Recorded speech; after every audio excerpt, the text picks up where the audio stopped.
Hello students. पिछला जो अपना ई लेक्चर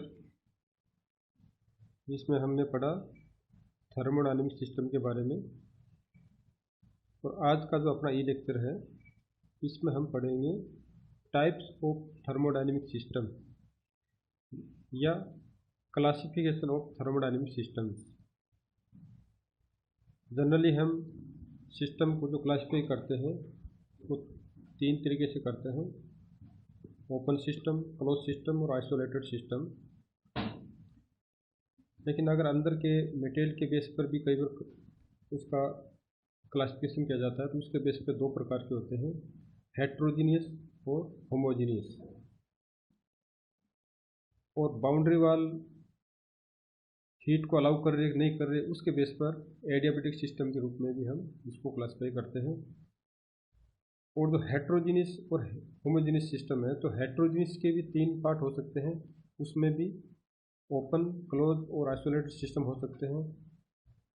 और जो होमोजीनियस है उसमें भी तीन पार्ट हो सकते हैं। कोई मैटर इंटर कर सकता है सिस्टम में और सिस्टम के बाहर भी जा सकता है। दूसरा, एनर्जी भी सिस्टम के अंदर जा सकती है और आ सकती है। इस तरह के जो सिस्टम है उनको बोलते हैं ओपन सिस्टम। ओपन सिस्टम के रूप में जनरली हम जैसे कंप्रेसर को ओपन सिस्टम के रूप में लेते हैं, और बॉयलर है, और इसके अलावा turbines, gas turbines, steam turbines, इसको हम ओपन सिस्टम के रूप में लेते हैं। और भी एग्जांपल हम ले सकते हैं ओपन सिस्टम के, जैसे water wheel, motor car engine मतलब IC engine, IC internal combustion engine, इसमें petrol engine, diesel engine, 2 stroke, 4 stroke सभी आते हैं। क्योंकि हम जानते हैं कि इंजन के अंदर एयर और फ्यूल वाल्व के थ्रू इंटर करती है और फ्यूल जलने के बाद एग्जॉस्ट में बाहर निकलती है। This means mass enter the system and out the system. तो ये सभी एग्जाम्पल ओपन सिस्टम के यहाँ पर ओपन सिस्टम दिया गया है। दूसरा जो सिस्टम हम लेंगे वो है क्लोज सिस्टम।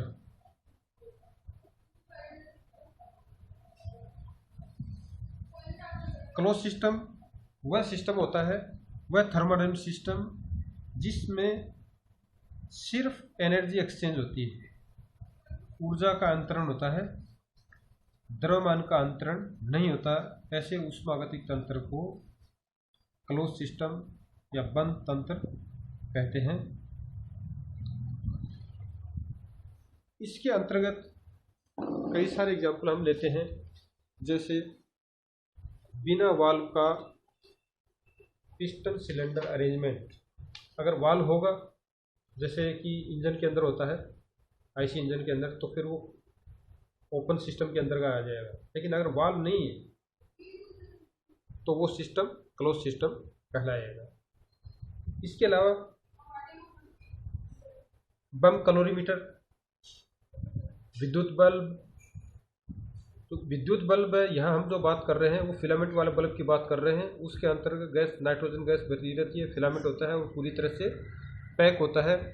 उसके अंदर न तो कोई बाहर से एयर या कोई मैटर बाउंड्री से क्रॉस करके, बाउंड्री उसमें जो ग्लास बना होता है उसको क्रॉस करके अंदर जा सकती है, और नहीं बाहर आ सकती है। सिर्फ हीट जो लाइट के रूप में बाहर निकलती है, लेकिन मैटर ट्रांसफर नहीं कर सकता। तो ये एक, हाँ, आजकल जो एलईडी प्रकार के जो बल्ब आ रहे हैं तो उसके ऊपर एक कवर होता है, तो वो एक तरह से फुल्ली क्लोज सिस्टम नहीं है, वो कवर को हम हटा भी सकते हैं। उसके अंदर एलईडी की अगर बात करें तो एलईडी क्लोज सिस्टम हो गई, एलईडी। और जो सीएफएल बल्ब है ये भी क्लोज सिस्टम के एग्जाम्पल है। उसमें भी एक ट्यूब फॉर्म में होते हैं, और जो ट्यूबलाइट होती है तो वो भी क्लोज सिस्टम है, उसके अंदर भी जो मैटर है न तो बाहर जा सकता है नहीं अंदर जा सकता है। हाँ, लाइट है या हीट है वो बाहर अंदर हो सकती है, तो वो भी क्लोज सिस्टम का एग्जांपल है। इसके अलावा जो साइकिल का ट्यूब है, तो साइकिल का ट्यूब हवा भरने के बाद वो क्लोज सिस्टम कहलाएगा। अगर हम हवा भर रहे हैं उस टाइम वो ओपन सिस्टम की तरह बिहेव करेगा। अगर कहीं से पंचर हो गई उस टाइम भी ओपन की तरह बिहेव करेगा, क्योंकि वहाँ से पंचर हो गई तो हवा बाहर निकलेगी। तो जब भी मैटर का एक्सचेंज होता है तो वो ओपन सिस्टम बन जाता है। और जब साइकिल हम चलाते हैं और चलाने से सड़क की गर्मी उसके अंदर प्रवेश करती है, तो इस तरह से ऊष्मा का आदान प्रदान होता है। वही गर्म साइकिल का जो टायर है अगर हम पानी के अंदर से गुजरें तो वो ठंडा भी हो सकता है। तो इससे ऊष्मा या एनर्जी का आदान प्रदान हो सकता है, लेकिन मास का आदान प्रदान नहीं हो सकता। तो ये कहलाता है क्लोज सिस्टम। इसके अलावा और एग्जांपल भी हम ले सकते हैं जो डेली लाइफ के अंदर, जैसे अपना प्रेशर कुकर है, तो प्रेशर कुकर को बंद करने के बाद में प्रेशर कुकर को बंद करने के बाद में जब तक सीटी नहीं लगती है तब तक वह क्लोज सिस्टम की तरह बिहेव करेगा। और जब सीटी लगती है उस टाइम ये ओपन सिस्टम की तरह बिहेव करेगा। यहाँ पर जैसे कुकर दिखाया गया है, तो कुकर एक तरह से अभी जो इसके अंदर हीट ट्रांसफ़र हो रही है जो हम दिखाते हैं, यहाँ से हीट अंदर जा रही है और मास ट्रांसफ़र नहीं हो रहा है। यहाँ पर सीटी अभी उठी हुई नहीं है, यहाँ से जो स्टीम बाहर नहीं निकल रही। दिस मीन्स इस टाइम जो हम कुकर की जो पिक्चर देख रहे हैं, तस्वीर देख रहे हैं, तो वो एक तरह से क्लोज सिस्टम है। जो ये सीटी बजती है उसका प्रेशर हाई होगा, तो प्रेशर हाई होने से सीटी उठेगी, उस टाइम अंदर की जो स्टीम बाहर निकलेगी, तो उस time cooker behave as a open system. इसी तरह से हम जैसे बैलून होता है, बैलून के अंदर हवा भरने के बाद तो वो भी क्लोज सिस्टम की तरह बिहेव करेगा। जब हम आगे से जब हम मुंह से हवा भर रहे हैं उस टाइम ओपन की तरह बिहेव करेगा, लेकिन जब उसका मुंह बांध देते हैं उसके बाद में उसमें हवा न एंटर करती है न बाहर निकलती है, उस टाइम ये क्लोज सिस्टम की तरह बिहेव करेगा।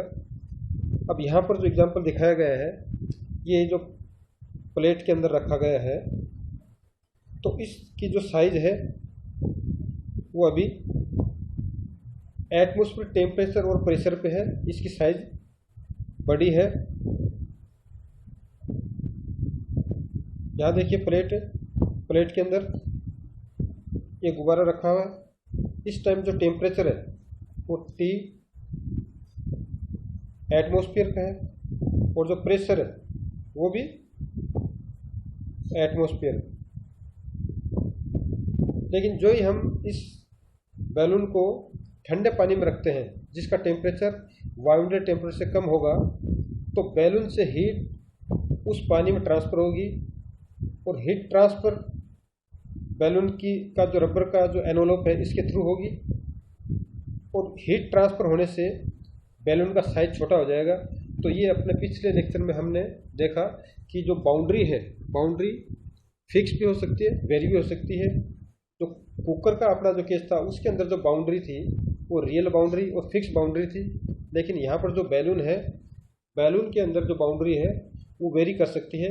वो डिपेंड करेगी अंदर और बाहर के प्रेशर पे। अगर बाहर अपन ज़्यादा प्रेशर लगा दिया तो बाउंड्री छोटी हो जाएगी, और अंदर अगर ज़्यादा प्रेशर डेवलप होगा तो बाउंड्री बड़ी हो जाएगी, मतलब फैलेगा। तो बाउंड्री एक तरह से वेरी करती है। अब वही एग्जांपल हम जैसे इसको बर्फ़ के अंदर रखते हैं, तो बर्फ़ से रखने से यहाँ देखिए ये जो पानी है ये कोल्ड वाटर,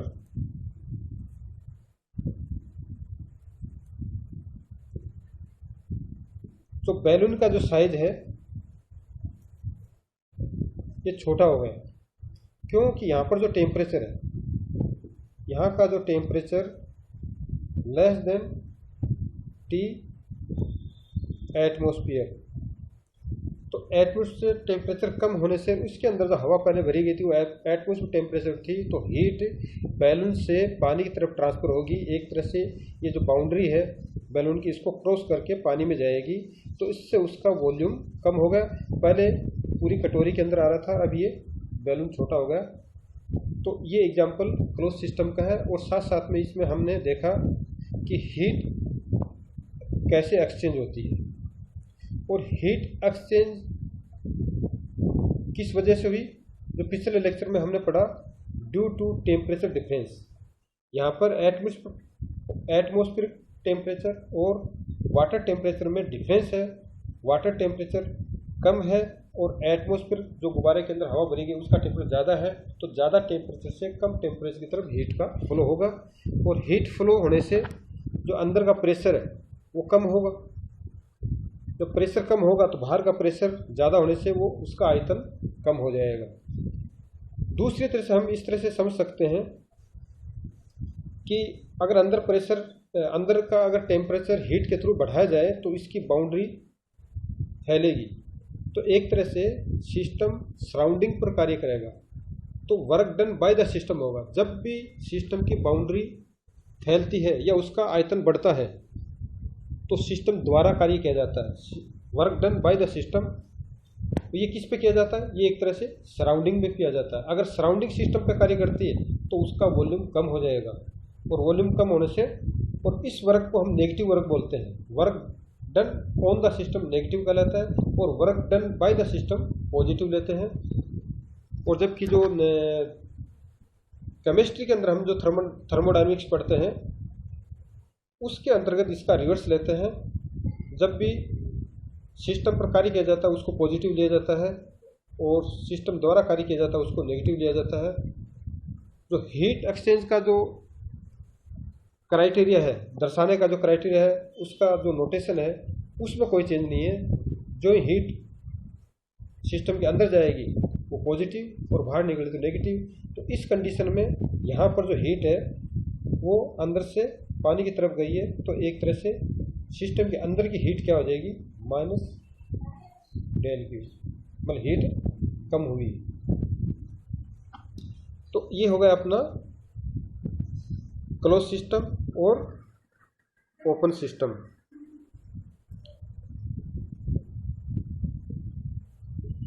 जो थर्ड जो सिस्टम है अपना वो है आइसोलेटेड सिस्टम। आइसोलेटेड सिस्टम उसको बोलते हैं जिसमें न तो मास ट्रांसफर होता है और न ही एनर्जी ट्रांसफर होता है, तो उसको बोलते हैं आइसोलेटेड सिस्टम। अपन जनरली बोलते हैं कि वो पूरी तरह से आइसोलेट होगा, इसका मतलब उसका बाहरी दुनिया से संपर्क कट होगा। तो यहाँ पर बाहरी दुनिया क्या है, सराउंडिंग्स। तो सराउंडिंग और सिस्टम के बीच में पूरी तरह से एक्सचेंज अगर बंद है तो उसको बोलेंगे आइसोलेटेड। तो यहाँ पे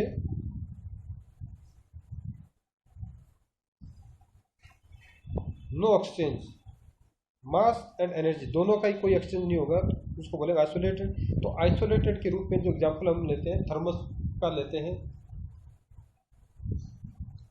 और जो वाटर कूलर होता है उसको भी हम इसके रूप में ले सकते हैं। थर्मस का काम, अगर उसमें गर्म चाय रखनी है या गर्म पानी रखना है तो वो न तो हीट को बाहर जाने देगा, जब तक थर्मस का ढक्कन बंद है उस टाइम वो आइसोलेटेड कहलाएगा। लेकिन जब हम ढक्कन खोल के पानी निकाल रहे हैं तो ओपन की तरफ बिहेव करेगा, और इसमें हीट ट्रांसफ़र नहीं होता, क्योंकि थर्मस के बाहर की जो कवरिंग है उसमें इंसुलेटेड मटेरियल लगा रहता है, तो वह न तो हीट को अंदर आने देता और न ही बाहर जाने देता।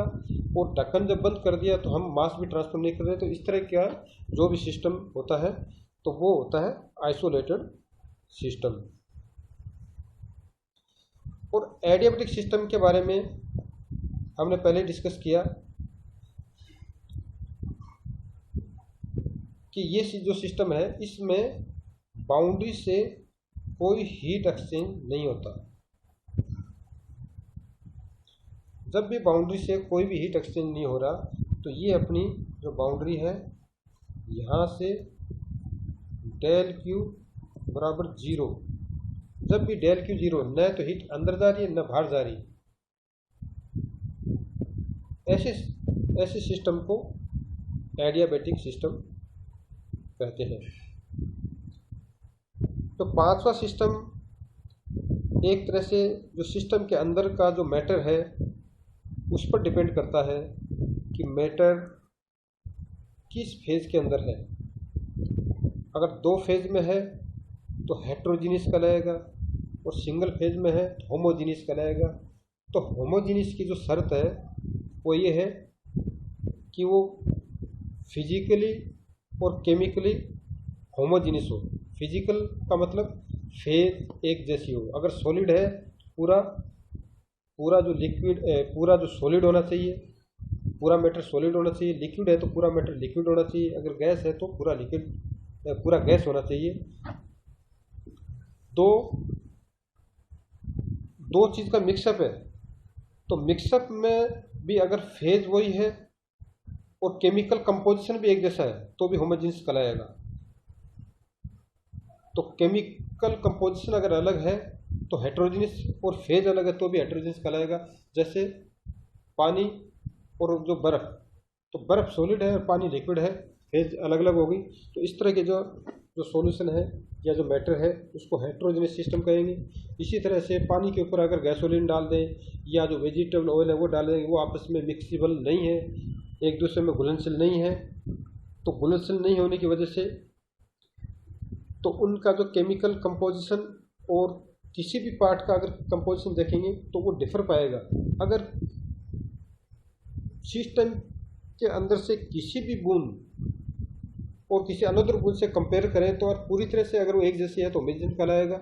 और अगर उनमें डिफर है, थोड़ा सा भी डिफरेंस है तो वो हेट्रोजीनियस कहलाएगा। अगर आज हम बात करें पानी की में अगर घी या तेल या वेजिटेबल ऑयल डाल दें तो जो घी की लेयर है वो ऊपर रहेगी। तो अगर ऊपर की हम एक बूंद लेते हैं तो उसमें पूरा का पूरा घी आएगा और नीचे से अगर लेते हैं तो पूरा पानी। तो दिस मीन्स कंप्लीटली होमोजेनियस नहीं है। तो इस तरह के जो सिस्टम है जिसमें हेट्रोजीनियसता पाई जाती हो, जो पूरी तरह से फेज अलग अलग हो या अच्छी तरह से मिक्स नहीं हो या घुलनशील न हो, तो इस तरह के सिस्टम को हेट्रोजीनियस सिस्टम कहते हैं। तो इस तरह से हमने सिस्टम के टाइप्स देखे।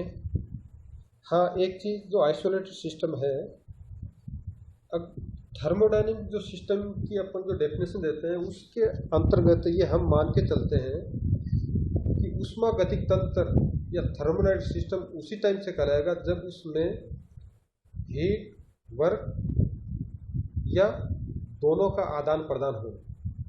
लेकिन जो आइसोलेटेड सिस्टम है इसमें न तो हीट का आदान प्रदान हो रहा है, न ही वर्क का, और न ही दोनों का ही नहीं हो रहा। तो एक तरह से इसको हम ऊष्मागतिक तंत्र पूर्ण रूपेण नहीं कह सकते, लेकिन फिर भी जो क्लासिफिकेशन के अकॉर्डिंग इसको आइसोलेटेड सिस्टम कहते हैं। कई जगह इसका यूज होता है और जैसे थर्मस प्लास के अंदर इसका यूज हो रहा है, इसलिए इसको थर्मोडायनेमिक्स क्यों इसको इसलिए यूज करते हैं इसके अंतर्गत। जैसे थर्मस के अंदर पानी, गर्म पानी भरा तो वो जो पानी का जो टेम्परेचर है वो एक तरह से हीट है, उसके अंदर इंटरनल एनर्जी है, लेकिन वो आदान प्रदान नहीं हो रहा। सिस्टम तो है लेकिन मोस्टली जितने भी जो थर्मल इंजीनियरिंग या जो इंजीनियरिंग की जो ब्रांच है उसके अंदर जितने भी सिस्टम आते हैं तो उसमें हीट वर्क का ट्रांसफ़र होगा। जैसे इंजन की बात कर लो, टरबाइन, चाहे गैस टरबाइन हो या स्टीम टरबाइन हो, इंजन किसी तरह का हो, बॉयलर हो, कंप्रेसर हो, तो ये सभी क्या है, इसमें कोई न कोई एक एनर्जी दूसरी एनर्जी में ट्रांसफ़र हो रही है और सिस्टम के अंदर जो हीट डेवलप हो रही है वो बाहर भी जा रही है। और अगर अंदर का टेम्परेचर कम है तो हीट बाहर से अंदर भी आ रही है। तो कुल मिलाकर उनमें हीट का आदान प्रदान भी हो रहा है और कार्य का आदान प्रदान भी हो रहा है, तो वो एक तरह से प्योरली थर्मोडायनेमिक सिस्टम कहलाते हैं। अब उनकी जो हमने शुरू में ये डिफाइन किया था कि सिस्टम ब्रह्मांड का वह पार्ट है जिसके बारे में हमें अध्ययन करना है, विश्लेषण करना है, किस लिए, कोई प्रॉब्लम सॉल्व करनी है या किसी के बारे में जानना है, तभी हम उसको सिस्टम कहेंगे। तो इनका जो एनालिसिस है या जो सिस्टम की जो आगे हम कैलकुलेशन करेंगे कि उनके अंदर जो आदान प्रदान किस तरह से हो रहे हैं, तो इस तरह को हम दो तरह के अप्रोच काम में ले देते हैं सिस्टम में। एक तो फिक्स्ड मास या फिक्स्ड क्वांटिटी अप्रोच, वो एक तरह से क्लोज सिस्टम है। क्लोज सिस्टम के अंदर मैटर फिक्स रहता है, वॉल्यूम चेंज हो सकता है, कम ज़्यादा भी हो सकता है, लेकिन जो मैटर है वो फिक्स रहेगा। तो एक तो वो अप्रोच काम में लेते हैं, लेकिन ज़्यादा जो अप्रोच आती है वो कंट्रोल वॉल्यूम की अप्रोच काम में ली जाती है। कंट्रोल वॉल्यूम एक वॉल्यूम, उसके जो बाउंड्री होती है उसको सरफेस बाउंड्री के नाम से जानते हैं। तो उस कंट्रोल वॉल्यूम के अंदर कितनी हीट इंटर की, कितनी बाहर निकली, कितना मैटर इंटर किया, कितना बाहर निकला, तो ये अप्रोच ज़्यादा काम में ली जाती है। कोई भी जो थर्मोडायनेमिक्स की जो प्रॉब्लम सॉल्व में जो कंट्रोल वॉल्यूम की जो अप्रोच है वो ज़्यादा काम में ली जाती है। तो इस तरह से हमने सिस्टम का अच्छी तरह से स्टडी किया। अगर इसके ऑब्जेक्टिव क्वेश्चन भी आते हैं तो हम इसको काफ़ी अच्छी तरह से अटेम्प्ट कर सकते हैं। अगर पूछते हैं कि क्लोज सिस्टम क्या होगा, तो क्लोज सिस्टम इसमें सिर्फ ओनली एनर्जी एक्सचेंज हो। इसी तरह ओपन की बात करें तो ओपन के अंदर मास और एनर्जी दोनों का एक्सचेंज होगा। एडियाबेटिक की बात करें तो इसके अंदर हीट एक्सचेंज नहीं होगा, नो हीट एक्सचेंज, लेकिन बाकी चीज़ हो सकती है। हीट के अलावा बाकी एनर्जी ट्रांसफ़र हो सकती है। इसमें एडियाबेटिक में सिर्फ और सिर्फ हीट पर रोक लगाई गई है।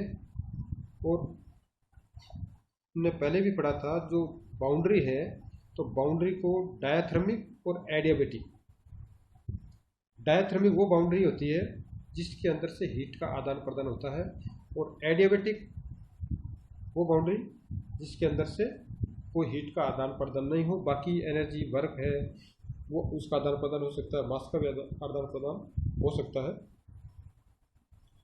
लेकिन हीट का आदान प्रदान नहीं होना चाहिए। Thank you.